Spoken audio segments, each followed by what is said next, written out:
سڵاوتان لەوێ بیسەران و بینەرانی بەڕێزی ڕادیۆ تەلەڤیزیۆنی سلێمانی دیلمان خەسرەوەم لە بەرنامەیەکی دیکەی ئەستاتیکاوە هاتمەوە وڵاتان. لە بەشی دووەمدا لەگەڵ بەڕێز مامۆستا حیکمەت هیندی هونەرمەند و شانۆکار و شێوەکار لەم بەرنامەدا لەگەڵمان دەبێت. ئستاتیکا ئەو بوارەیە کە تەواو مامۆستا دەگرێتەوە کە جوان ناسەکانی مامۆستا دەردەخین. لەم بەرنامەدا باز لە وێزگەکانی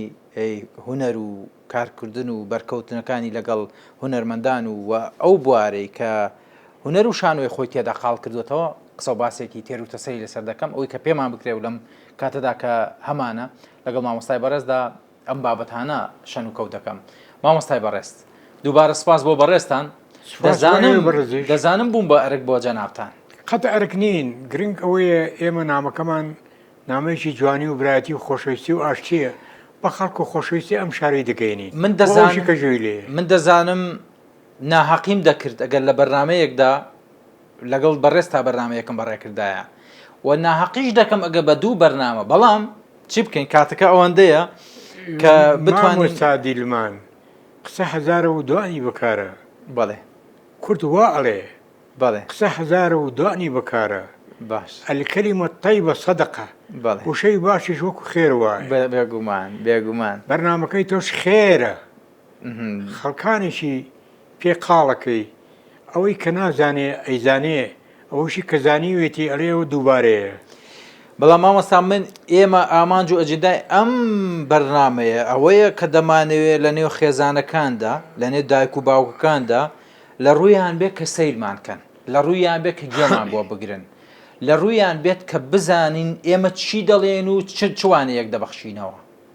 ئەزانی چۆن کاکە گیان، ئمڕۆ من خۆشحاڵم کە کاتی خۆی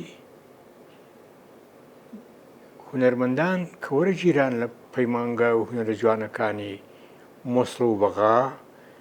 ژمارەی کوردەکان بە پەنجەی دەست ئەژمێران کوردیان کەم وەرەگرت وەکو شتێکی قەومی. باش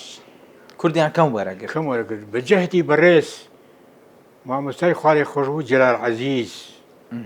مامۆستا عوسمان خاڵ، شێردار شەوقی، بەڵێ فەریدون دارتاش، ئەمانە لە یاد نەکەین. یەکێتی هونەرمەندانی ئەو کاتە توانیمان محەدی فنونی جەمیلە لە سلێمانی بکەینەوە. ئەو کاتە کە نەبوو ئێوە لە هەشتا و یەک. بەڵێ و من خۆشحاڵم کە یەکەم مامۆستای محەدی فنونی جەمیلە و کاتە هونەرە جوانەکان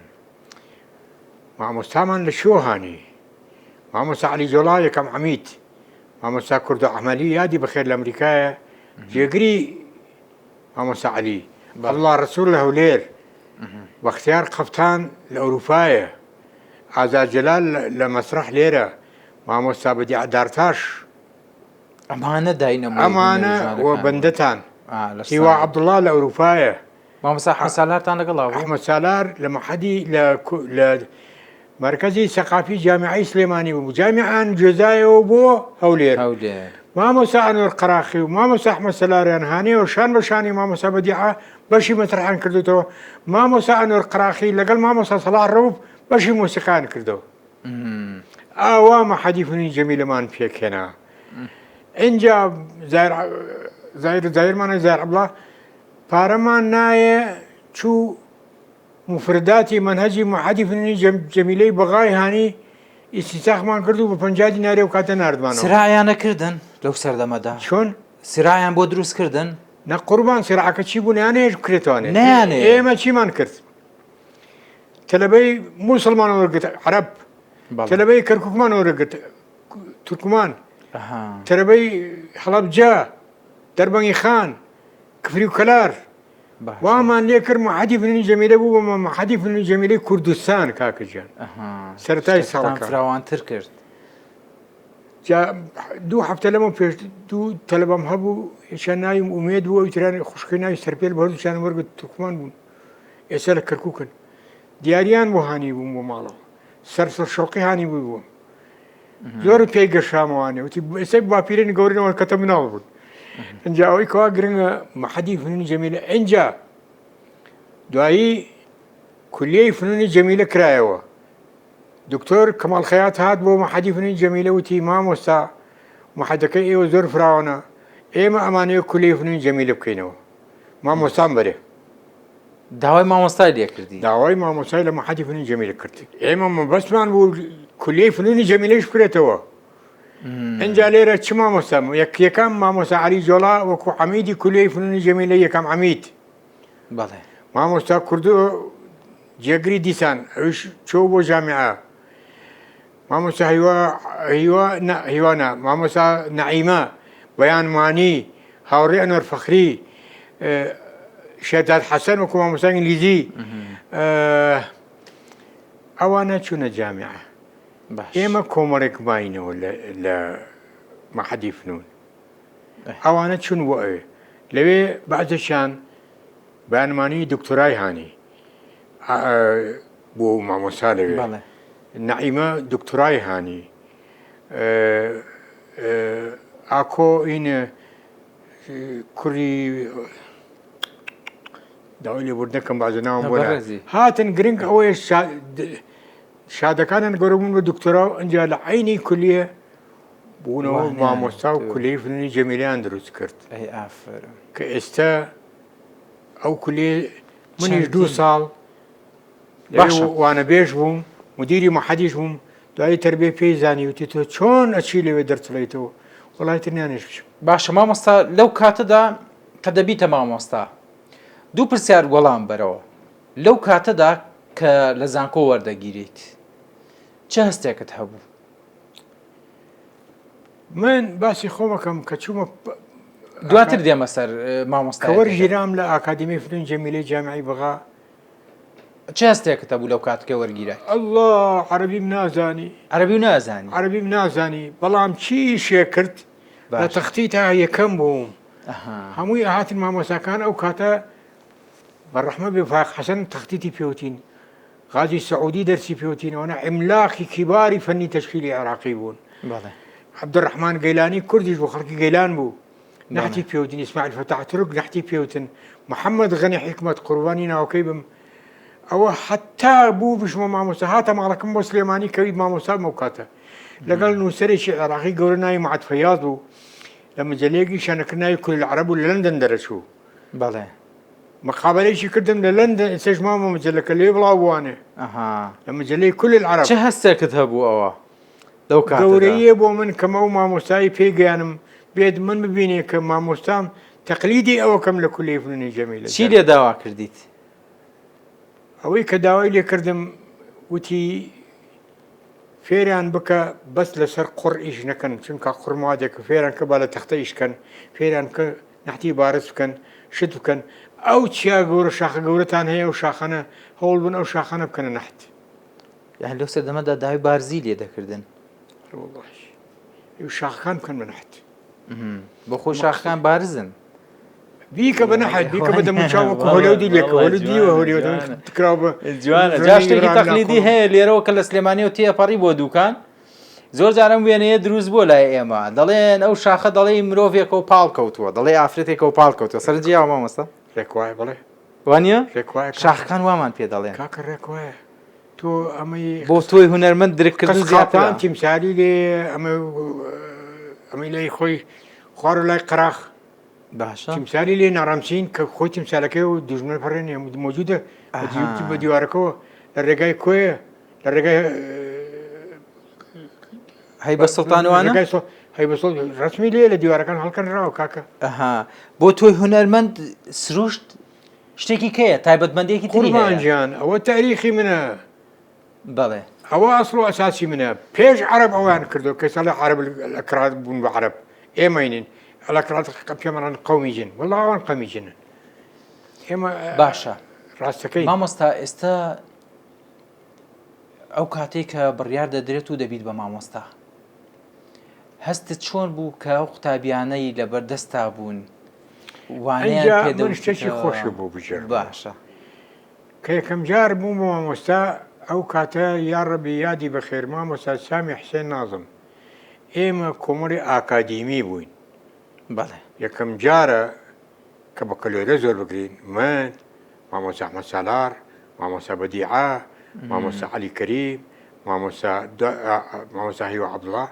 ئەمانە بە کەلۆرۆسمان هەبوو دوای ئێمەش مامۆستا کوردۆ تەخەڕوجی کرد، مامۆستا ئیسماعیل مستەفا تەخەڕوجی کرد. ئەمانە کەیمە هاتین منیان لە سانەوی ڕۆشنبیردانە، باشە ئامادەی ڕۆشنبیری کوڕان. بەڵێ ئەوەڵ جارێکە چوومە ژوورەوانێ ئەوەی کەوا گرنگ بوو کە فێرم کردن، ئەوان هەموو عیلمی بوون. تەماشاکەم دەرسی ریاضە و ڕسمیان خستوونە دەرسی شەشەم. شەشەم دەرسی شەشەم بڕۆنە بۆ ماڵەوە بۆ شاغێر بێ. ئێ، مامۆستا جێدۆ لەم قۆڵ نییە. دەستخۆش وتی چۆن؟ نووری عارف یەکە مدیر بوو، مدیری سانەی ڕۆشنبیری بوو، یادی بەخێر،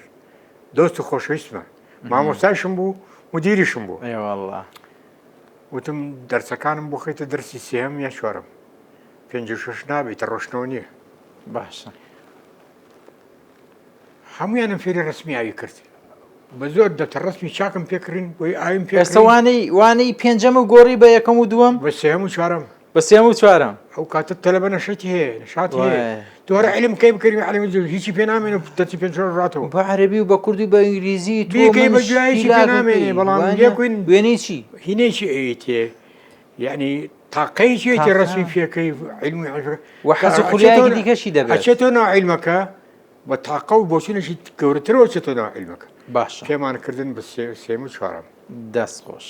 ئەمە یەکێک بوو لە هەنگاوەکانە اینجا بەڵێ مفرداتی منهەجمان بۆ دانان. سنفی یەک چی بخێنن، سنفی دوو چی بخێنێ، باشە سنفی سێ چی بخێنێ، 4 و 5 و 6 چی بخێنێ. ئاوا پێ سنفی یەک لە پێشە کەچی نەژوورەوە فەن چییە؟ ئینسان بۆ فەنەخواان ئەجدا و ئاوێمە چۆن دروزبووە، خۆشەویستی خاک و ئەرز و ئاو و ڕسم و ئەمانە بۆچی کراوە؟ جوانە ئایا ئەوە زمان نییە مە قسەی پێکەین؟ تۆ چی بۆ وروفا ڕسمەکە هیچ زمان نادێ لە حەکەتە خوێندنەوە مناڵێکە تەماشای ڕسمەکەی زانی ئەم ڕەنگە ئەم ڕنگانەی بواتێن وڵا ئەم مانگە ئەم ڕسمە بۆیە ئاڵۆزە بۆ خۆی و مناڵ لە ماڵ چێشەی هەیە چ دایک و باوکەی پرچە یەکسەر پێ دەڵێ چوومە مەکتەبێک بڵێ بەڵێ لەبەر دەرگاکە هەناریان نەفرۆش هەنارە بوو کرا بدانرابوو چوومە ژوورەوە بۆ سنفی سێ بوو تەماشاکە مناڵێ ڕەنگی تێکەڵاو کردووە ئەنووە عوشکار ڕاش قاوەی ئەمانە بەڵام سێ چوار دەنگی دەنجی سووی زۆر جوانی لە ناوەڕاستەکە دروست کردو. باشە وتم کاکە چۆنی وتی خۆشوی وتمەوە چی وتی و هەنار فرۆش خۆی هەنار فرۆش تۆمەدا مناڵە حەزی لە هەنارەکەی پارەی پێنەوە بیکڕ ڕسمەکەی دروست کرد. دەنگ هەنارەکانیان دروست کردووە جوانە جوانە هەر یەکە و پێناسی وتم کاکە گیان ئەو مناڵە حەزی لە هەنارە وتی وڵاوە کابراکەم هەر دەرێکن کە چێری تۆ هەنار مناڵەکانە بفرۆشێ ئێمە حانوتمانە پێمان ناخۆش لە دەرشت بکرێ بێ لە حانوشت بکرێ. با من پەیامێک ئاڕاستەوی سەر و بینەرەکان و مامۆستاکان بکەم ئەوەی کە لە ئێستەی بەرنامەی ئستاتیکا و ئەم کەسە جوانەی کە هەیە مامۆستایەک و دڵسۆزێکە بەم شێوەیە پەروەردەی قوتابیەکانی خۆی کرد بەم شێوەیە ڕێگە و ڕێگە چارەی بۆ ئایندەی قوتابیەکان دانا بەم شێوەیە خەمی خوارد لەو وانەیە کە خۆی تێدا قاڵ بوو و دەیزانی دەبێتە ئایندەیەکی گەشیش بۆ منداڵەکە دەیزانی بەشێکی دەرونی منداڵەکە لە نێو ئەو وێنە کێشان و لە نێو ئەو بوارە قاڵوانەدایە کە ئەم دەزانێت. مامۆستاکانی ئێمە سترێسە دەرونیەکان شەڕ و شۆڕەکەیان لەگەڵ هاوسەرەکانیاندا لەگەڵ مناڵەکانیاندا لەگەڵ دراوسەکانیاندا لەگەڵ خزم و کەسەکانیاندا دەیهێنن کۆی دەکەنەوە بەیانی کە دەچنە نێو پۆلەکەەوە دەیڕژن بەسەر قوتابێ داماوەکەدا قوتابی داما و بەس لل کات وشەیەک نەزانێ ئەم مامۆستایە وەکو شاخێک دەڕوخێ بەسەر قوتابیەکەدا. مامۆستا بپرسە لە مامۆساکانی پەیمانگای هونەرە جوانەکان هەموو بەیانێک من سەعات 6:30 پێش لیانی جەڕەس لەسەر برگای مەکتەبەکە وەستاوم هەموو مامۆستایە کاتۆم لە لای ماچ کردو ئەنجە کردومەتە ژوورەوە مامۆستاکەم ماچ کردو نەک کێشەی شەوێ لە ماڵەوە بڕۆ لە هینەوە دەچی بکە لیان پرسە ماوم باسی ئەمە دەکەم یعنی مامۆستا ئیلا ئەبێ وابێ سترێسە دەرونیەکەتان لابن کە داخڵی نێو قوتابخانەکە دەبن لای بن ئەنجا ئەبێ ماچی بکەم بۆ خۆشیەوە بچێ دەرز بۆ مامۆستا. لەم بەرنامەدا مامۆستا عوسمانمان بەسەر کردەوە عوسمان عەلی کە یەکێک بوو لە بەڕێوەبەرە نمونەیەکانی سلێمانی ئەم مامۆستایە هەموو بەیانیەک لە بەردەم قوتابخانەکەی خۆیدا دەوەستا یەک بە یەک تەوقەی لەگەڵ تەواوی قوتابیەکانی قوتابخانەکەیدا دەکرد ئەو کاتە داخلینەوە قوتابخانەکەی دەکردن و جەنابتان کە مامۆستا بوون مامۆستاکانی ماچ کردووە ئەم دەرونی قوتابیەکانی بەرز دەکردەوە ماچمەکردن بە قوربانتان بم چونکە مامۆستا ئەگەر کێشەیەکی هەبێ برسی بوو بەس چی برسی علم فێر نابێ علمیش ناتوانێ بە مامۆستای تێر علمی تێر هاتوانێت بۆ قاعیدەیە کاکە من نەڵێم مامۆستا سەردەمی ئێوە سەردەمێکی قورس بوو قوربان ئەزانی بۆچی سەردەمی ئێمە علم و معریفەت قەزیە بوو قەزیە زانی چی یعنی ئێمە بۆڕێن لەگەڵ هەچی قەومی دنیای بیکەن بۆی ئێمە یەکەم بین بەڵگەیشم بۆی هۆیە لە عیلما پێش هەموو عالم کەوتین لە ڕسمە لە معریفەتە لە داهێنان لە جوانیە لە کردارە کام دکتۆری جوانکاری کام دکتۆری عەزیم کام فەیلسوف ئەسڵ و ئەساسی کورد نەبوو با بینەوە سەر فەن چۆن دەبینی لە ئەمڕۆی کوردستاندا لە چ قۆناغێکدایە فەن کە شۆڕش بوو لە حەربی عالەمی دووهەمە لە چەرچڵیان پرسی باشە گوتیان چۆن حەربە لێتە بەرچاو وتی بڕۆن بپرسم زانم مەکتەبەکان دانەخراوە وتی وەڵڵا مەکتەبەکان داوام مەزبوط و تەلەڤیزیۆن ئەچی بۆ خوێن بریتانیا عوزمان سەرکەوتووە مادەم مەکتەب دانەخراوە علم و معریفەتی تاخێنێ معنای ئەوەیە باشە بریتانیا براوەیە بریتانیا عوزمە براوە دواتر ئەگەر فەن لەم شارە پشگیری نەکەی شاری شەفۆتێ لە سلێمانیدا ئەگەر لە سلێمانیدا پشگیری فەن نەکرێ ئەمە لای حکمەتنی وایە ڕەنگە بڵێ من کابرای چی ڕەنگە ئەم هەڕیجام ئەمە چێمە قسە جلانەکە وانییە بەڵام من پێ دەڵێم بخوا ئەگەر علم و معریفەت و مامۆستا ئەو مێشکەی و خەڵکە قاڵ نەکە دوو پیاو هەن یەکیان ناوی بەرتۆر برەختە یەکیان ناوی ئیرون بسکۆتۆرە وەرن کاکە خەڵکەین کەن با بڕێن شۆڕش بکەن شت بکەن ئەڵێ کاکە وەرە ئەم پەلەپەلەی تۆ کە باسێکەی ئەو شۆڕشەی کە تۆکە بڕقی ئاوایە و بڕقی ئاوایە بێک دەقەتەقێ وەرە تەعالیمی شۆڕشی فێرکە بۆی هەموو کاتێ ئامادە بێ کە کاتێ شۆڕشی کرد کەرەسەی پێ بێ شۆڕش بکە بێگومان بەڵێ علم و معریفەت و فەنیش بە کەرەسە کرێ ئێستا مامۆستا ئێمە کەرەسەکە هەیە بەڵام شوێنەکە نیە تیا بڵینەوە ئێستا ئێمە پایتەختی ڕۆشنبیرین لە شارێکین پڕە لە جوانی من خۆم یەکێکم لەوانەی بەبێ ئەم شارە ناژیم بێم و جامەرەوە مبالەغا ئەم شارم خۆشەوێ بوونێتی ئەم شارە ژینگەی ئەم شارە هاوڵاتی ئەم شارە تەبیعەتی ئەم شارە کورە شەڕەکانی ئەم شارە جوانن کورە قسەوتنەکانیشان جوانن سێری من کاکە مامۆستا تۆ شێتەکانی ئێمە بیستووە توخوا کەسێ بە خەتەڕا بەشەکە نەجوان بێ توخوا کەسێ بە خەتەر حی کوڕنی خولە بوو جوان بێ توخوا کەسێ بە خەتەر حەمە جوان بێ باشە ها کاکە ئەم وەڵڵاهی کاکە گیان شێتەکانیشمان شێتەکانیشمان جوانن شێتەکانمان لە جوانەکان ناشێت یەکێکمان هەبوو پیان و نۆزدەی قەڵب بەڵێ بە نۆزدە تووڕابوو بە نۆزدە تووڕا کە پێی و نۆزدە تووڕابوو نۆزدەی قەڵبیان پێوت باشە بەشیش بوو کاکە خۆشێت بوو حاجی عەلی جاسوس کەبابخانەیە بوو لەبەر سەرا بەڵێ رئيس عرفاش عرفة يقول لك روح هناك مشولي 19 بعرف يفوت وتي يقول لك تروح 22 ربعك كله صار ضابط انت بعدك رئيس عرفة باشا فكردي وتي برا بيسودو رفيقي مو بقول ضابطه تازه عريفي باشا تصورك او علم فلسفه كبيوت باشا ماما صاحب بازی توخشێتەکانێک با نسمەوە سەرجارێ دراما با دراما پاوسکەم باشە شێتەکانی ئەو ساکیە بوون لە سلێمانی خولە بووش کاکە ئەوەی شەکەنە ساڵە شێت جوان بوون هەر ئاوا بوون زۆر جوان بوو باشە کە خولە بووس لە حەمان هەبوو کە دەروێش بوو کە تووڕا بوو ذکر دەرچی شێ بتوانێت هەچی سار درجێت کە چۆ قەبرەکەی کاک ئەحمەدی شێخ ئەحمەدی کاشی لەوێ سەری دانەوە و تێرە گریا و بە نی سەعاتە و کڕنوشێ هەڵماسا شێتەکانی ئێمە شەیدای دین بوون شەیدای دین و ئەم جوانی ئەم شارە بوون. باشە مامۆستا ینی من ئەوە دەڵێم ینی ئەڵکاڵم اینجا خولەبووس کە قۆڵی ڕاشایی مەکە خنکام فەقانەکەی ڕاشەشایی و مەکە خنکام ڕەبایەک ماڵەکان خۆڵی ڕایکەشا مەکە خنکام ئەخ جیاوازم وا بوو فەقانەکەی یا بوو بە چاو یا جەفەقانەی هەبوو چلی کوردی لەبەرەکە بەڵێ ڕەبیەک لە ڕەبایەکانی دوژمنێ و کاتە چی فیشەکی ڕەبایەکەی نان بە خولەبووزە و کوشتە شەیدا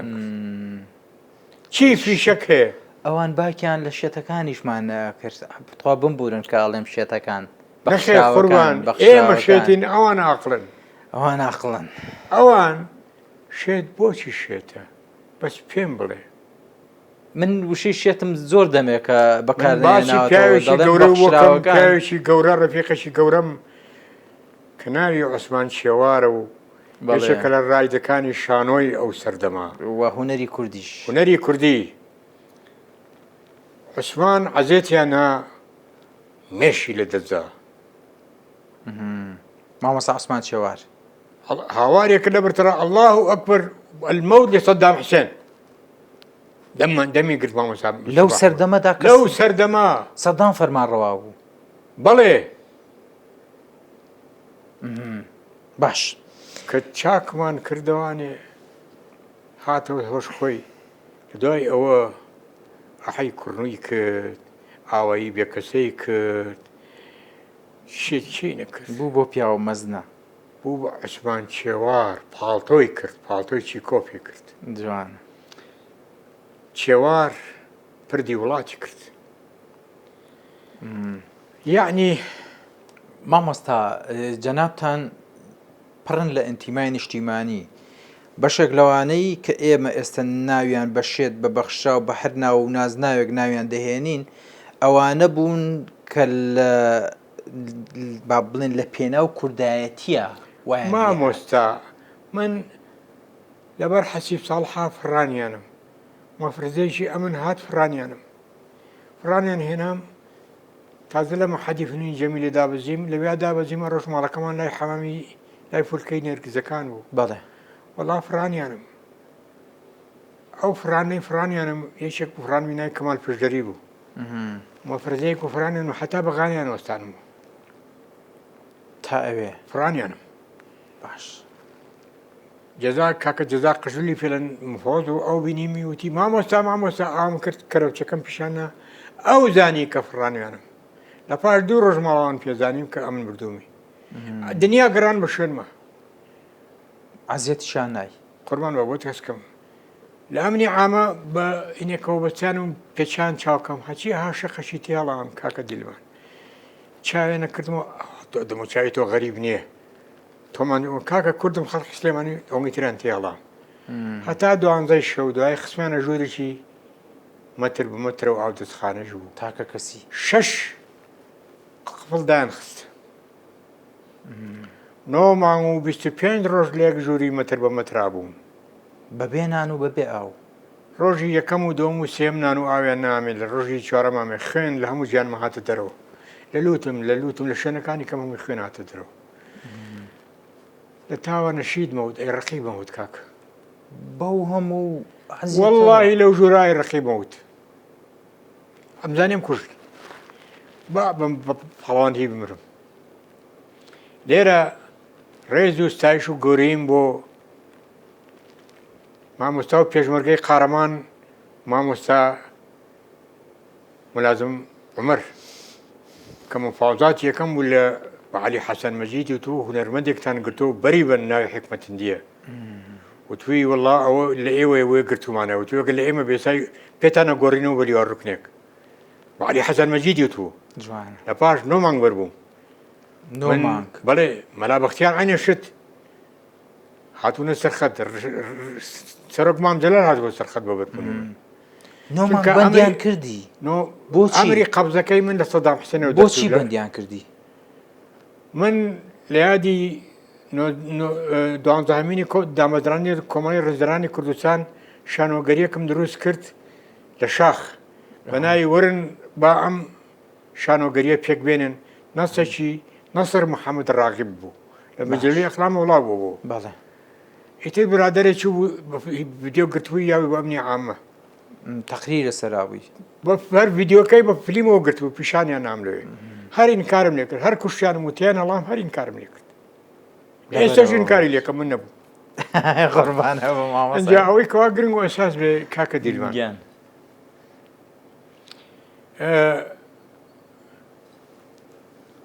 لەوێ ژیانم دی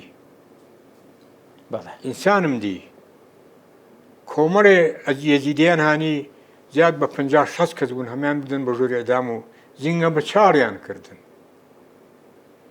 بە چاوی خۆ دەمەدبین نەخێر بینی من کانهانی دزەشان کردبوو دوێران و جامانە سوورەکانە دەستیان نبوو لە ملیان نەبوو هەمان ئەدام کرد بە چاوی خۆم زەڵانەکەم دیم چکە من لە ژوورێکی ئینفرادی پەنجەرێکی ئەومە تەماشامە کرد هەموو بەیانەیەک جەریدەیەکی چەوریانە کرد بەژێر هینەکەماوی ئێوارە سەعات 12 ئیمتیحان دەکەین دان چی خوێنێتەوە چی نەخوێنێتەوە ئاوا غەستی دەماغانە ئیجباریانە کرد لەسەر ئەوە بخەنێتەوە جولێ کاکە بەڵێ بەڵێ ئەنجا قورسە من فەخری پێوەکەم کە لەسەر میلەتەکەم ژیراوم فەخری پێوەکەم چونکە من ئەگەر تێم هەڵنەورێ ئەبێ چ مووقیفێکم هەبێ بەرامبەر گەل و نیشتیمان و خاک و ئەرزوو ئاو لەبەر چاوی خۆت ئەوان ئەدامەکران ڕۆشن بەدام بردیان تۆسقاڵێک هیوا مابوو بۆ ژیانکردن نا بۆ خودی خۆت نا نەما نا لەو بێ هیوایە شای ئەیڕقی بەوت هەر بە قورآن خۆی تۆ ئاگالێ بۆ ئاسمانەوە قورسە مامۆستا نەقورس نییە کاکە مردن شتێکی محکەمە ئێستا ئێمە بەسەر هاتێکە باس من مناڵێکم مناڵێکم بوو ناوی ڕەنجە بوو من دەی مانگ گیرام نۆزدەی مانگ لە دایک بوو دایکەکەی قرار بوو ناوی بنێن بە ناوی کۆمەڵی ڕەنجەران ناوی بنێن ڕەنجەر لە ترسا ناوی نابوو ڕەنج ئێستا ڕەنجە خەریجی بەریتانیا ماستەری لە فەنە ئوستازە لە کۆلیجی هونەر قوربانی بوو هەموو مناڵەکان دێسە هەریەکە و لە کایەک و لە سێکتەرێکەوە بوونەتە شانازی ئەمەش دەستکەوتێکی من فەخر بەوانەکەم کە مناڵی وام هەیە ئافرم فەخریان پێوەکەم ئەوانی شانازی بە تۆ دەکەن کە پەروەردەیەکی کەم محامێکی زۆر پێشکەوتخانە برێ فەخر بۆ کڕۆمەکەم کەیسەر لە ئەوروپایە و لە کەنەدایە و ئینستیتوتێکی کوردیان دروست کردەوە ئیش بۆ کورد دەکەن لەوێ ئەوان دەیانویست لەم بەندی خانە تاریک و تەسکەوە ئەم هیوایی کە ئێستا ڕووناکی مناڵەکانی شەوقیاوەتەوە خزمەت بە کورد و کوردستانەکان نەهێڵن عليه السجن مقبرة المجرمين ومدرسة المناضلين سجن قبرستانە بۆ مجرمەکان بەڵام قوتابخانەیە بۆ پیاوی مناضل و تێکۆشەر بەڵێ وفعلا قوتابخانەیە باشە چونکە من یەکێک لە ئەقتابەکانی حیزبی شیوعی کە ناوی سلام عادیل بوو لە زمانی شیوعی برادرانی شیوعی بۆ دەجێڕمەوە بەڵێ بەڵێ وتی قاچ و دەستشی لێکرا بوانێ ڕەفیقەکانی قاچ و دەستان لێکرایەوە جەماعەتی چلمێرانەوە وتی جەماعەت ئەو شەیتان لێ بیر نەچێ ها ئیمڕۆ ئەو ڕۆژە بوو کە لە پەیڕە و پرۆگرەکانان داخمان کردەوە ئەسجن و مەقبرەة المجرمین و مدرسة ئەمە دروشم بوو دروشمی سلام عادل بوو کە پارچە پارچیان کرد باشە مامۆستا هەندێک شتت من تا ئێستا نەمبیستە بوو لە دیمانەکاندا کە باسییان کەی واستەکەم ئەمە یەکەم جارە باسی کەیت وایە جارێک باسم کردووە ڕەنگە بێرەگەیوە سوتفەم نەکردووە مەولەوی تاوەگۆزی لەگەڵ تۆدا چۆن یەک دەگرنەوە واللهی مەولەوی ئەگەر عەرەب ئیبن خەلدون و ئیبن سینا و ئیبن بەتوتە و ئەمانیان بێ منیش مەولەویم هەیە و پیرەمێردم هەیە و گۆرانم هەیە و حاجی تۆفیقم هەیە و بێکەسم هەیە و لەوانیش گەورەترە هەژارم هەیە و ئەڵڵا هەژاری موکرامی هەژار مۆکریانی هەمانە بۆرینەکەی کە پاراوە بۆ زمان و لەهجە و هەموو معناکانی چەشتی مجەوەرەکەشی هەر جوانە مامۆستا جا لەوا شتمان دەرهانی لە چەشتی مجۆرەکە بۆ ئێوە بەڕێز سم کۆناکان دروستی کرد کردمانە یەکێ لەوانە نەسرەت دەربارەی شارەکەی نەخێر لەشێ لەوانە کوورە ناتیادم خولە چەخماخەیەکە لەوانە هەمانە بۆرێن دەریانیم کەک استفادەتان لێ کرد هەرینەکەی و گۆڕیمە تەکلیدمان کرد باشە باسی مەولەویم کرد شارەکانی مامۆستاوی ئەڵێ چێستانان خاڵ خاڵ بەفری ناچێتەوە عمرم تۆراوە و هەشتی نابێتەوە تەماشای ئاوێ ناکات تەماشاکە دووسێ خاڵ لێرایە وردە و دەمەشی سوی بووە ئەڵێ خەرمانەی خەمان خاوە خەمباوە ئەوەی چیکەیەتی باشە کوێستانان خاڵ تاڵە سوی بوو بەفری ناچێتەوە عمرم تۆرا و ئاشی نابێتەوە تازە جارێککە ئەو مۆسپێ ڕەش نابێتەوە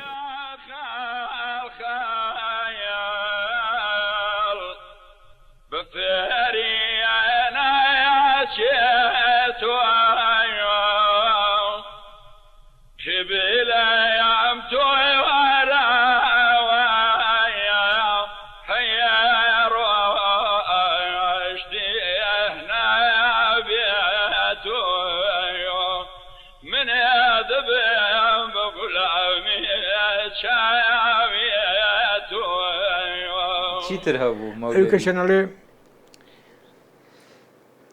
خەرمانی خەمان هاوکەل باوە شەنکەر شەنێکن دوو شەن وەلاوە تەماشای ئافرەتێکەکە با ناوەکەی نەڵێم هەوا لە دەموچاوی ئاو هەردوو فرچەکەی ئەشەچێتەوە ئەڵێ خەرمانی خەمان هاوکەل باوە ئێرە خەمە ئەڵێ ئەمە شتێکای خەم و هینە بەڵام یەک کەس شەنوکەوێکەوە بەڵام دوو خرمان شەنوکەمەکە هەواکە لیا شەنکەرەکە و هەوایەکەی و دوو شەنۆلاوە وەکو دوو شەن خەئینکە شەنوکەوکە ئەوانە کەشتیان وتبێ بە خۆڕایی نیانوتووە بەبێ هۆکار نیانوتووە بەڵام شاعری عەرەبیش هەن مەسەلەن یەکێک لەوانە متەنەبیانە شاعری حەکەمی پێڵێن باشە ئەوش فەقیرە دوو دەرشعری خۆی یای بەکوشت ئەڵێ الخەیل واللەیل والبەیداع تعریفونی والرەحمن والقرطاس والقەلەم دژمن بۆیان هاتن بیکوژن خزمەکارەکەی ڕای کرد خۆی ڕای کرد خزمەکارەکان گرت وتی سەیدی منی القایل هذا البيت گەڕایوتی وەیحەک خەتەرتەنی کوشتیان باش کەواتە مامۆستا تۆ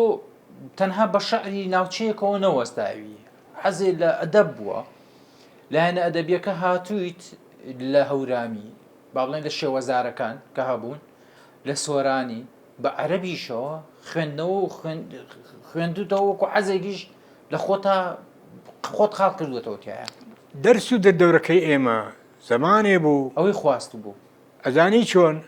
کاچوونە ئیمتیحانی بە کەلۆری سنفی پێنجەوە ئەوە هەژدەستێک شاعری عەرەبی لەبەر بووایە ئەم شاعرە عەرەبە کولێکیان سی دێرە لەبەر بێ هەجوو مەتەح نازانم چی کولێکی حەو دێرە لەبەر بووایە لە ئیمتیحانیشە هاتەوانێ شاعرێک هاتەوە و چوار شعری بنووسە باش خۆشبەختانە لە عەرەبیە هەشتام وەرگرت بوو باش ئەنجا زۆر مامۆستا لە سەردەمی ئێمەیە شێخ جەمالی خۆمان دەزانێت چەک هەڵگرن بابە برام چەک هەڵگرن هەموو بۆ خەبات ڕاپەڕن بڕۆن بۆ ئەمە هەبوو ئەم شعرانە هەبوون قوربان لای ئێمەش هەبوو ڕوخسار و ڕۆگرژمەکە برا هەژارەکەم ڕۆژی شادی نزیکە بۆ وڵات و شارەکەم ببینە سەرمای شاش چەند بە بەند و ئاوە بە بەفر و سەهۆڵ و چلوورێک باوە برای هەژار ڕوخسار بووینەکە سەرمایە کەس نێ خۆی داپۆشە فەقیرە ڕووگرژمەکە بە قوربانە بم ئەم شعرانە هەبوون چەند شیرینە لام دار و بەردی وەتەنم بە فیدایەکەم سەر و گیان و بەدەنم قوربان ئەوانش لای ئێمە هەبوو ئەنجا کاکە گیان ئەو کەسەی کە شعرەکەیت خاوەنی شعرەکەیش بوو باشە مامۆستا بابێمەوە سەر هونەر زۆر لە دیمانەکان تا باس لە مامۆستا ئەحمەد سالار و بەدیع دارتاش دەکرێت پەیوەندی چۆن بوو لەگەڵ ئەم دوو مامۆستا بەڕێزەدا هەمیشە مامۆستا ئەحمەد سالار یەکێکە لەو مامۆسانەی بە تاقی تەنیا قوتابخانەیەکی تایبەتی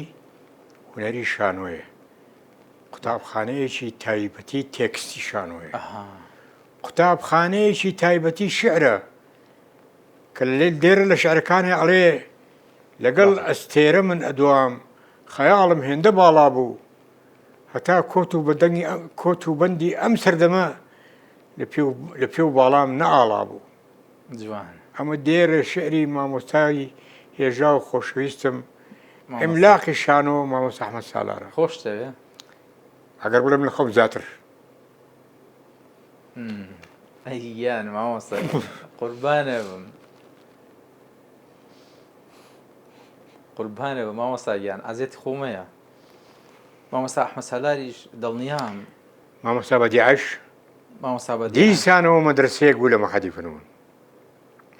مەدرسەیە بوو کە توانی کچان و ژنان بێنێتە سەر شانۆ مەدرسەیە دروستکە ئەو کۆت و زنجیرە سەپێنێ کە پیا و دەوری ژن ببینێ. مامۆستا فێری ئەو وەفایم کە لە نێوان تۆ مامۆستا ئەحمەد سالارە هەیە. ئەو وەفایە چی بوو ئاوا دەکات کە هەنیسک و ئەگەر ئێستا پێم بڵێ دی لەواز بن لەبێ مامۆستا گیان قوربانە بم. ئەو پیاوە زۆر جوانە، ئەو پیاوە زۆر جوانە بەڵام دەربەدەرمان کرد. وێنەکێشێکی زۆر جوانیت لەو دەربەدەرمان وێنەیەدا کرد. هەردووکتان هەن، هەردووکتان لە وێنەکەدا هەن، هەردووکتان شانازین، هەردووکتان کۆڵەکەن. ئەزانی مامۆستا ئەو مامۆستای منە، ئەو مامۆستای منە فێری فەنی کردم، فێری ئەوەی کردم کە درۆنەکەم، کە فێری ئەوەی کردم هەموو دنیا بڕەنجێنە، هەموو دنیا خۆ بڕەنجێنە بەڵام کەس مەڕەنجێنە، خۆ بڕەنجێنە بەڵام کەس مەڕەنجێنە. الله لەو پەروەردەیە هەموو کەسی خۆش بێ بەس ڕقی لە خۆت بێ. ماشەڵڵا ئەوە عەزیمن. ئەمەە عەزیمە بەڵام ئێمە قەدرمان تۆش نەزانن. عەزیمی مامۆستا هەردووکتان عەزیمن. سەیریکە ئەو تاریخە کاکە تاریخە و پێشێلمان کردووە، ئەو مێژوێکی ئەمەنگە پاک و جوانە. مامۆستا بۆ وتت دەرمان کرد؟ عەلا کولین ئەو مەشکوشێکی زۆر گەورەی هەیە و پێویست من دەگەمە لای مامۆستا ئەحمەد سالار بچۆ بۆ لای بۆچی پەر و بۆچی هاتی لێرە ژێر بۆ ئەو شارە جوانە خوا تەمەند بات دەگەمە لای ئەو پرسیارەیە ڕاستە دەکەم. یا ڕەبی خۆی ئەویش تەمەند درێژ بێ بۆی ئەم جوابانێ باتەوە. من زۆرم خۆشەوێ لێرەش خۆ پێڵێم خۆشمێکیان بۆ دروست کرد لێرەوە پێ ئەڵێم خۆشمەوێی هەموو نوعی خۆشمەوێی. مامۆستا پەیکەرێکیان بۆ دروست کرد لەم شارەدا جێی پەیکەرەکەیان نەکردەوە. باسێەوە ناکەم، باسی خۆی ئەەکەم زیngووە، خۆی زیngوو یەخۆ تەمەند درێژ بێ. خۆی کاکە قاموسە قاموسێکە لە تاریخ، قاموسێکە لە مێژووی کورد، قاموسێکە لە مێژووی هونەری کورد، قاموسە لە کێل شانۆی کورد، قاموسێکە باشە با بوو لات بەم لەو دۆخەی کە عەزیەتتەیات ببوورە وەفاداریتە عەزیەتتەیات جوانبینیتە جوان پەروەردەییتە. غازی ئەنتاب غازی بامەڕنی غازی بامەڕنی ئەڵڵا لە جوانی چییە؟ غازی بامەڕنی یەکێکە لەو مامۆستا هونەرمەندانەی کە دەرچووی کولیەی فنونی جەمیلەیە لە بەشی مەسرح بە دەرەجەی ئیمتیاز. بەڵێ هانیمان بۆ شاری سلێمانی تەعینمان کرد. باشە لە چالاکی قوتابخانەکان ساڵی چەند؟ لە دوای 1970. باشە ئەو لە 70 تەخەروجی کرد بوو بە ئەندامی تیپی نواندنی سلێمانی لەگەڵ شێخ خاڵی بەرزنجی و کۆمەڵێک کەسانی تر لە تیپی نواندنی سلێمانی ئەحمەد دەنگەورە ئەوان. باشە ئەو ڕاپەرە ئەیگەر ڕاپەرە باش بڕوان پێ بکە وای لە چالاکی قوتابخانەکانە کرد لە بەربڕێنەکانە کە لەگەڵ بەغا منافزێنمانە کرد ساڵ نەبوو ئێمە بە یەکەمینەینەوە بەدیعەی شەروها کەژاوی مێژوومان دەرکرد. ئەڵڵا مامۆستا بەدیعە لەو سەردەمەدا لەو سەردەما ئافرەت نەبوو جا هەموو لەوینە دیکۆر و میکیا جۆمانە ئێمە ژۆک و مامۆس تەلەبەکانمان ئەنارد هاو بە شێرە کرد خۆشمان لەگەڵا ناچوین درێخ بۆ زەمانە و دەمە و عەسرا کە ئەو شتانە ئەکرا درێخ بۆ پیاوە گەورەکە جەلال عەزیزی ڕەحمەتی بۆ شەرزار شەوقی بۆ عوسمان خاڵ بۆ هەموو مامۆساکانی تر کە لەوێ بوون دەوری باڵایان بوو بۆ مامۆسا مستەفا کوڕچات شەباز کەم بۆ عین شەونم بۆ ئەو پیاوە گەورانە کامووی لێ بوون کاکە بۆ فوادی حەمیناغا کاکە باش بۆ عوسمان چێوار باش نازانم بۆ کاوی حەمی میرزا کاکە گیان باشە مامۆستا باس لە پاشگری هەندی بکەم من دەزانم بەس بۆ بیسەر و بینەرەکە پاشگری هندی ئەو هەندیەیە کە ئێمە وەکو هندستان دەیناسێنین قوربان ئێمە باپیرە گەورەمان بە شەڕی چەناقڵا عوسمانیەکان هانیوانە وەکو سوپای ئینگلیز گرتویانە بە هێنەکان باشە بابە گەورەم عەسکەری لیڤی بوو بەڵێ عەسکەری لیڤی شەپقەی ئینگلیزیانە کردە سەر شەپقەی کاوبۆی و پەڕێکی سووری پێوە بوو بەڵێ ئەو پیانەوە عەسکەری لیڤی بەڵێ ئەمە لە کەرکووک جێگیر ئەبێ باپیرە گەورە بەڵێ بەڵێ جێگیر ئەبێ لەگەڵ حەمیناغای هەمەوەنگا تێکەڵاو ئەبێ و خوشتێکی حەمیناغای هەمەوەنگ ئەبێتە هاوسەری باوکم باوکم لە کەرکووک لە دایکە بێ باش گەورە بێ لە کەرکووک لەوێ ئێستا براو خوشتێکیشم هەیە لەوێ ژنێک شوێنێ باوکم باشە یەتەوە بۆ سلێمانی ئەبێ پیاوی بابە عەلی کوڕی شێ مەحموو لەگەڵ بابە عەلی ئاچێ بۆ ئەمریکا باوکم باش یەتەوە بۆ ئێرە دایکم هێنە بێ ئەجا باوکم هاوسەرگیریەکەن دێ هاوسەرگیریەکە و ئینگلیزیێکی زۆر باشی ئەزانی باوکت لەو سەردەمەدا ئەجا ئینگلیزیەکی زۆر عەزیمیشی ئەزانی هەموو کاتێ ئەنگلیزەکان خۆشیان ئەویست چونکە معتەمیدی خۆیان بوو باوکم معتەمیدی خۆیان بوو خۆی بەڵێ بۆی بابە عەلیەوە من ناومان حەشیم و حیکمەت و نیعمەتە دوو کوڕ و کچێکین ڕەشادەخانیشنی بابە عەلی شێخ مەحموو ناوین حیکمەت و حەشیم و نیعمەت بەڵام نیعمەتەکە بوو بە فاتمە گۆڕی ناوکە دایکم کردی فاتمە بەڵام حەشیم و حیکمەتەکە ڕەشادەخانیژنی بابە عەلی ناوین ئەوە ناومان لێنراوە جا باوکیشمان بە ڕەحمەت بێ لێرە ئەمری خۆی کرد باوکم کە تووشی نەخۆشی بوو لە خەستەخانە کەوتبوو لە خەستەخانەی بەرامبەر حەریقەکەی سەرەوە خانێک کەوتبوو لەگەڵ پیاوێکی پێشمەرگا لە ژوورێکان نوانویان ناوی قازی عەلی بوو ئەوەی کەم بزانم قازی عەلی باوکیشمی لەگەڵا بوو ئەو ئێوارەیە کە باوکمشمی تیامرد قازی عەلیش تیامرد مەیتەکان بردەوە بۆ ئێران و بەڵام وا ئەزانم هەردووشیانیان کوشت من ئاگام باوکم مردی تر گرنگەوەیە باوکم هیچی نەبوو تەنگە نەفەس ئەبوو بەڵام بۆچی لەگەڵ قازی عەلیا بەیەک و بێکدەقە بەیەک هەر دکتۆرەکە چۆ دەرە هەرجا مرد بوون لە پاش نیم سەعات دەست بوو عەلاکو من چکۆلە بمەوە کاتە لە سەی ابتیدایی بوو یان لە سەی سەرەتاییەوە تۆ باوکت لە دەستدا لە سەی ابتیداییەوە باوکم لە دەستداوە لە سەی ابتیداییەوە دایکێک بەخێومانەکە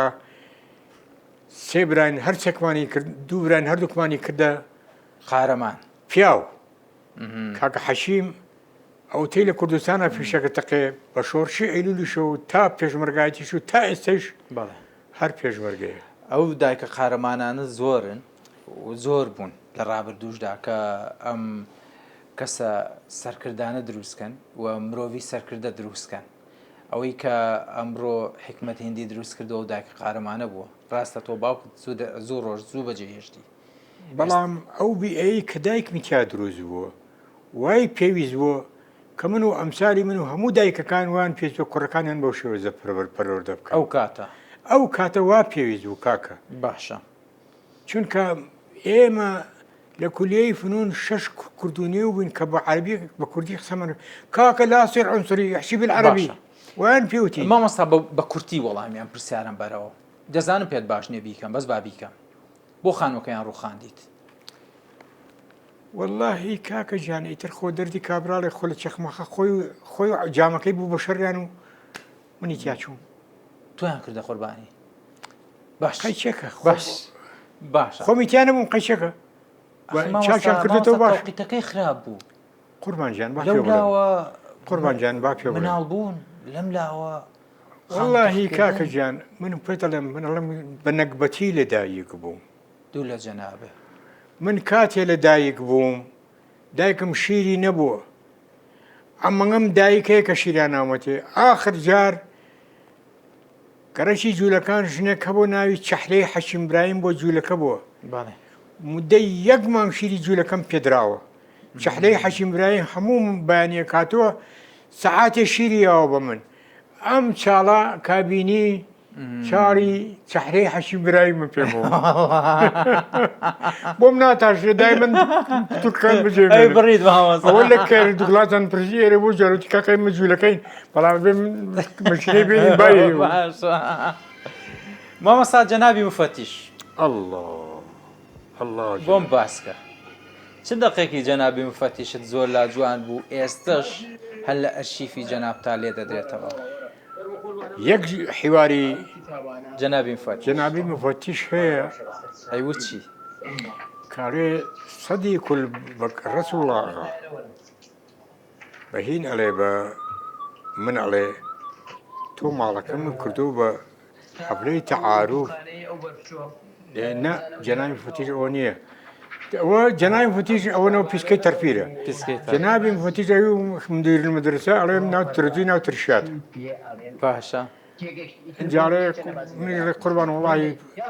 بە شەرەفم 3 ساڵیشە ترۆزیمە خواردو بەڵام ئێستاش بووم بە کاریاری مرەبا من هەر ترۆزی ناو ترشات شەشەکە ئەوەیە بەڵام ئەو سەردەمە زۆر خۆش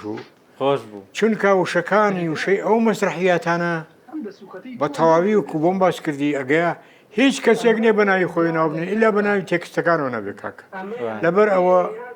وشەکان بە ڕازگۆیی گیانراوەتە خەڵکە بۆ خەڵکیش زۆر بە ڕازگۆیی وەرێگرێ چونکە با پێ بڵێم ئەگەر وشە بە ڕازگۆیی بە ئەمانەتەوە کارکتەر نەیگەێنێ بە جەمهور کورە ڕازگۆیی لەگەڵ نەبێت جەمهوری ناگرێ ڕاستە و ناگات نایشگات وەگەڵەن دڵ بە دڵ لەبەر ئەوە ئەکتەر تەقموسەکە ئەو تەقموسە چتە واللهی جاری وایە ئینسان لە خۆی نازانێ خۆیەتی باش نازانێ خۆیەتی بڕوا بکە خۆی لەبیرە چێتەوە کاکە باشە پیسکەی تەرپیر پیسکەی تەرپیر ئەوە شتێکی زۆر خۆشەیە ئەو حیوارەی بەڕێز مامۆستا ئەحمەد سالار هاوڕێم خۆشەویستم ژیانم هەناسەم ڕێ سەدی قول بە ڕەسوڵا خۆش زانە چەند ناوی تریشێ تۆ ماڵەکەی منە کردەوە بە حەفلەی تەعاروف خۆ من دەدایری نەفوز نییە من جەرگم براوە سوتا پارەم دزراوە لیرەکانم کوا باشە لیرەکانم زانی بڕوان پێ بکە بڕوان پێ بکە ئەوە تاریخە ئەو مێژوو مامۆستا لای من ماونەتەوە لای کە ئەڵێم منێکی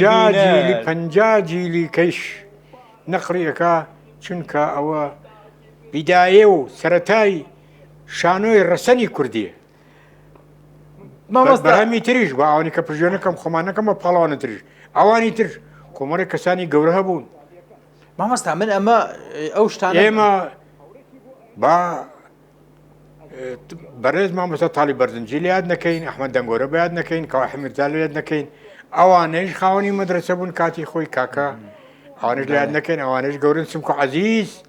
یادی بەخێر بە ڕەحمە بێ لە یادیان نەکەین مامۆستا عومەر عەلێمین باوشی گەزیزە گەزە خۆی کاکە ئەوانە لە یاد نەکەین ئەوانە گەزیزە لە مناڵی ئەو ئەوانەیە تەمسیلەکە مامۆستای پێگیانەوە کە عەزیمە ناوی عومەر عەلێمینە کاکە باشە لەژێر باریەوە زۆر و نەروەند پێگەی کە باز لە پیسکەی تەرپیر دەکەم چ دەقێق وەکو خۆی ئێستا بۆمان دەڵیتەوە لێ یادت ماوە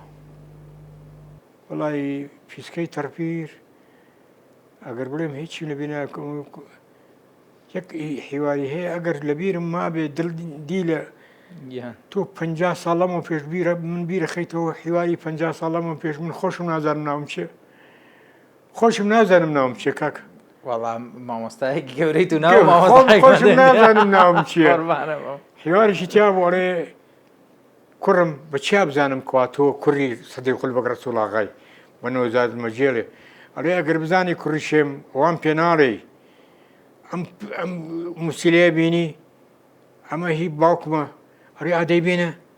کە تەماشای و موسیلەکەکەم ئای کوڕی من ئۆخەی باش و ئۆخەی کوڕە گەورەکەم چەند ساڵە تۆ لە منون بووی کاتێک کە من ئەسپەکەم تاودا و تۆ چوومە ناو کۆمەڕی بەفران و گوم بووم ئیتر تۆم نەدۆزیەوە خوتفاز و خوا بفێت شاوشکردم کوڕ و کچە خۆشەویستەکەم باوشان پیاکەم ئەوە خۆشترین حیوار بوو بەڵام ئێستا لە بیرم نەماوە زۆر بە ئەمانەتەوە ئەموت و بڕوان پێ بکە دی لە ژیان لەگەڵ یاگریان جوانە جوانە لەش ساڵی مامۆستاگیان چاڵی جەرگی پیرەژن ئەڵڵاه لەو گەورەیە ئەوە چییە؟ چاڵی جەرگی پیرەژن تێکستێکە لە تێکستەکانی مامۆستای گەورە و خۆشەویست نووسری بەناوبانگی میلەتەکەمان مامۆستا پارێزەر یاساناس حسێن عارف بەڵێ حسێن عارف یەکێکە لە عیملاقەکانی شان و دراما شانۆ و دراما و یەکێکە لە عیملاقەکانی ڕوانگە لەگەڵ حەمەسێقی محامی و مەجموعەیەکی کە باباسیوانی کەنەکەم بەڵێ زۆری کەنەوانە مثلەن فریا فازل پرۆفیسۆر فریا فازل حەمە عەلی شەم حەمە عەبدولکەریم کاک حەمە و فریا فازل فریا جاف ئەمانە ئێستا کردنە هەروفان بەچەندمان و ئەمانە بەڵێ نووسینێکمان دوو منای ڕوانگە باش چاڵی جەرگی پیرێژن تێکستێکە باس لە محکەمەکەی حامی ئەکا کە مامۆستایانی شەهید حەمبۆر یاسینی حاجی ساڵح ئیسماعیلی برایمی بەلوعەچی ئەنۆر دارتاش برای فەرزوون دارتاش نامی خاغا و مەجموعەیەکی کە حەمە سدیقشان پێوش ملا سدیق حەمە سدیق شیشان پێوت ئەو کابرایە زۆر مجرم بوو لە تارەخانەکەی ئێستا کە نادی کۆمەڵایەتیە بەجلەکانی خۆیانەوە شەیدیانکردن و جینگە بە چاڵیان کردن ئەمە مامۆستا حسێن عارف کردیە نووسینێک ڕەحمەتی تاخەلیل سیناڕۆی بۆ دەدان ئێمەش کردمانە شانۆگەریەک ئەو کاتە لە یادی نووسرانی کورد لە هەولێر عەرزمان کرد بۆچی ئەو ناونیشانەتان هەڵبژات مامۆستا؟ خۆی وای ناوە چاڵی جەرگی پیرێژن یەکێ لەوانە کە پیرێژنێ بوو ئەگەڕا بە شوێن مەیتی کوڕەکەیان هەیە دۆزیەوە ناوێن ناو چاڵی جەرگی پیرێژن جەرگەکەی ناو چاڵەکەیە لەبەرەوە پرسم ئەوە هی ئەوە چاڵی جەرگی پیرێژن چاڵی جەرگی بینی مەیتەکەی کوڕەکەی لە چاڵەکایە ئەو چاڵە جەرگی پیرێژنەکە جوانە ئەوەی کوا زۆر گەورەیە من باسێکم عومەر چاوشین دەوری داپیرەکەی بینی دەوری پیرێژنێ بینی لە قاعەی خولک تەقدیممانە کرد ئەو کاتە ئەحمەد حەسەن بەکر ڕئیسی جەمهوری بوو سەدام حوسێن جێگری ڕێیس جەمهوری بوو زۆر بە گەورەی باسی و حیوارەکەم کە چۆ بەردەمی سەدام حوسێن وتی کۆ حەمەکەی من حەمەکەی من لە سەرچنگی نووسراوە کوردستانیانەمان سەدام حوسێنیان تێگەیان و یەکسەر مسرحەکەی بەجێ شوڕۆی ئێمە بۆ گەڕاینەوە بۆ هۆتێل مستەفا و سەعا یەکی شەو گەڕاینەوە بۆ سلێمانی ئەگەر قوتار نەبوو نایە عەلا کولی نێمەوەمانوت و عومەر چاوشینەوەی وت ئەوە چاڵی جەرگی پیرێژن ئێوە لە ڕێی دراما و شانۆ پەیامێکی دیکەی پەیامی ئەو شەیدانەمان گەیان بە ڕژێمی فاشستی شۆڕشتان کردەوە وشەکەمان گەیان کاک باشە بەس دانەنیشتن تەنها وەکو هونەرمەندێک ڕۆڵتانە بێ ئازایەتی ئەحمەد سالار و ئەوانە بوو ئازایەتی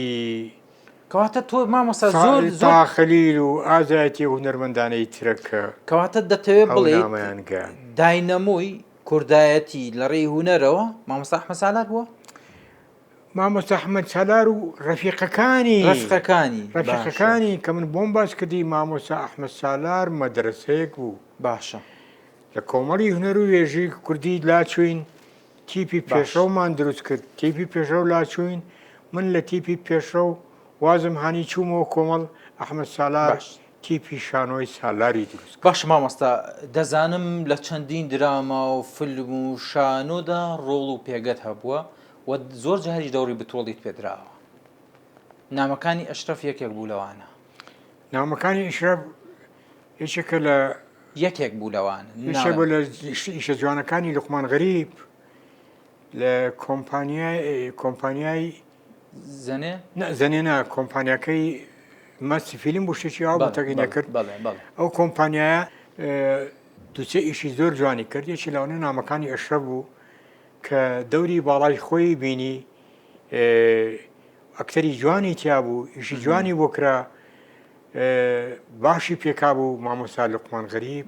لەشی ساق بێ ئینشەڵا شتی گەورتری بەدوایە لە کار و پرۆژەی ئایندەتانە چی هەیە مامۆستا کۆتا پرسیار ئێستاش ئینەکەت ڕەنگە هەفتەیەکی کە دوو هەفتەی تر لێ بدرێ فیلمێکەیە مامۆستا شۆڕش قار کردوێتی لەگەڵ هونەرمەندە عەرەبەکانە مشارەکەمان تیا کردووە لە بەغاو نەجەف و